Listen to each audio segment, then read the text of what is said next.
Hey guys, welcome back. Today we're talking about A Streetcar Named Desire, and specifically critical commentary related to that play. You'll know how important writing about critics are. They give us brand new lenses and brand new ways of looking at these texts, and in this video I will go through some of the key and most important ones that you need to know to excel in your next exam. Without further ado, let's get into it. So let's talk about the critical interpretations of Streetcar, thinking about what leading critics have said about the play and the characters and the themes. So when it premiered there in 1947, it was immediately seen as a quite groundbreaking work. Okay, very influential then and today. Because of the realism that it portrayed, the poetic language, but also this psychological insight going into the mind of characters, particularly characters like Blanche.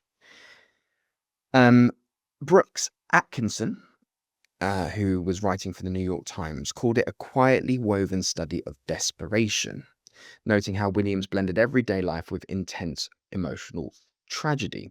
Now, of course, desperation we can link most closely with Blanche, a desperation to be accepted, desperation to escape the past. And at the same time, these themes that emerged, sexual violence, domestic power, desire, violence, masculinity, particularly in the world of Stanley, they caused controversy because, of course, playwrights, by their very nature, sometimes tended to try to hide away from the truth. But Williams did no such thing. He very much wanted this realistic depiction of life front and center. Now, when we think about Blanche Dubois, she's long been a symbol of fascination for directors and for critics. Elia Kazan, who directed the initial production, she argued that Blanche is a victim of the mythology of the Southern Belle. Now, myth-making, it's a world of creation. Ultimately, it's a world of fantasy as well, we could argue. She's been raised, Blanche, as it were, to believe in ideals that the modern world cannot sustain.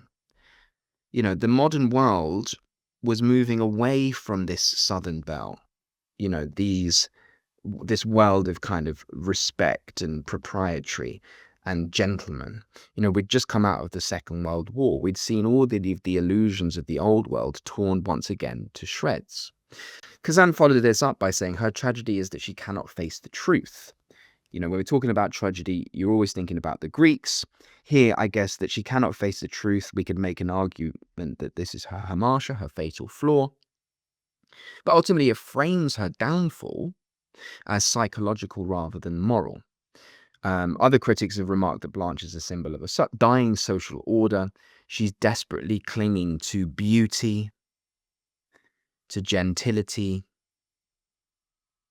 and ultimately to illusion. We cannot lie our way through life anymore.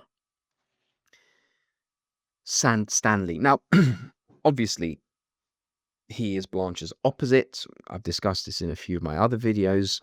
Again, Kazan described him as the embodiment of a savagely honest world. Now, the savagery comes back to this idea of masculinity. He is brutal. He's brutal in a way that typically animals are. Okay? But he would see himself as simply honest. And I guess he's trying to create new values of honesty as they move into this modern world. Williams' own stage directions in play call him a gaudy seed bearer. And critics often cite this to highlight his raw and aggressive masculinity.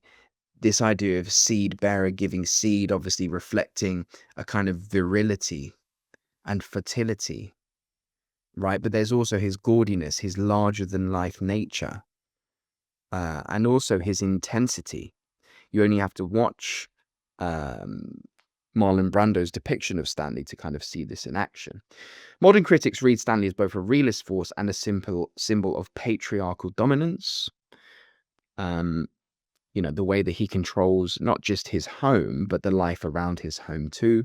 And ultimately, his disgusting and violent victory over Blanche is unsettling because it suggests that society ultimately ends up rewarding this brutal behavior, this brutish action, because, of course, there is no justice. Now, when we think a little bit about gender and sexuality in the feminist critics have long reevaluated the play's gender dynamics. For example, Jacqueline O'Connor, she noted that Blanche is both a victim and complicit in the patriarchal values that destroy her. By complicit, it means she allows for them. And there's an element, isn't there, of her veneration of men, at least initially, that kind of contributes to this. She flirts. That's one of her weapons. She kind of depends on men um, as well. Look at her relationship, for example, with Mitch. But we can also see them ultimately survival strategies. This is a society that gave at this point, particularly women, very little autonomy. They had to use the things that they knew, right? And ultimately, Blanche and also Stella's life, to an extent, they are shaped by fear of Stanley, and Stanley is a representation of masculinity.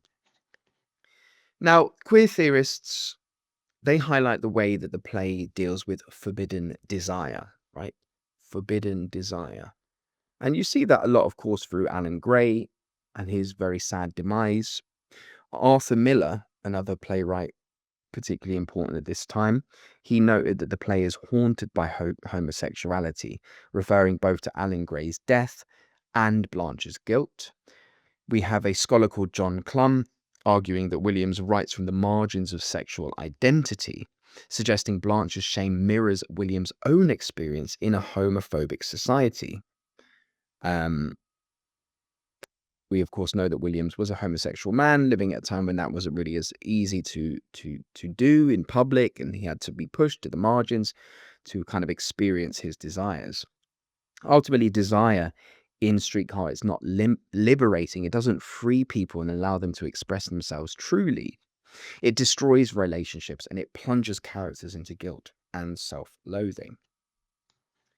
If we're thinking about realism, expressionism, so critics often praise Williams' blend of style and psychology.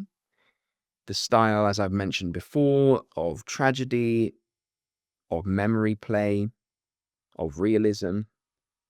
Williams himself called his approach a poetic realism, meaning realistic settings and environments blended with symbolic devices. Anne Fletch famously wrote, "The stage becomes the landscape of Blanche's mind." As I said, we are drawn into the psychosis and psychology of Blanche. Okay, the stage becomes the landscape of her mind. That explains why the sound cues, the lighting changes, the fragmented memories, they all kind of reflect Blanche's mental collapse, and it becomes the structure and the basis of the performance. Now, class is obviously key when you're writing about plays in the sort of 1940s, 1950s through the 20th century. From a socio-economic viewpoint, Blanche represents a dying class system, the death of the class system, and particularly you've got to think that the American dream is based on this, okay? The American dream, the idea that anybody, no matter where you come from, and just as long as you work hard and are focused and dedicated, you can rise through and break through this class system. Christopher Bigsby says that the play dramatizes the transfer of power from the old aristocracy to the new immigrant classes. Blanche, and of course Stanley we know coming from a Polish background. Harold Clement described this conflict as a social earthquake, completely shattering, completely changing. Blanche's downfall symbolizes the collapse of romanticized Southern ideals, while Stanley represents this harsh, practical energy that was pushing and the basis very much of post-war America. Now, in terms of the modern era, here we are, 2025. What can we think? What can we discuss? Well, contemporary critics still debate where our sympathies should lie. Ultimately, should we sympathize with Blanche as the victim, or maybe Stanley as a realist, as someone pushing forward into a new future? Londre suggests that Williams asks us to judge, but not too quickly. Not too quickly. So you need to really kind of consider all angles here in this play. reminding us that both Blanche and Stanley are products of their environments. Some see the play as critiquing patriarchy, others as unintentionally reinforcing it. And then, of course, we have that unsettling ending where there is no moral resolution. Okay, no moral resolution. Just human frailties, human issues. So, to conclude, critics continue to study Streetcar because it raises timeless questions about desire, about identity, about power, about illusion. Harold Bloom, one of the great 20th century critics, famously called it a tragedy of misunderstanding and misplaced desire, capturing how these flaws in our characters, they collide in a tragic way. So critical interpretations, remember, they help us not just to see the play as a story, but as a complex commentary on human behavior and social change. Hope you enjoyed. If you enjoyed this video, firstly, subscribe to catch up with more great content that we're producing. Secondly, hit the link in the description to head over to my resources. They are our incredible bespoke study notes written just for students like yourself who are looking to get ahead. And last but not least, for the A-level students, we do run a weekly live stream with one of our excellent A-level teachers. You can find out more information by hitting the link in the description. Thank you so much for watching.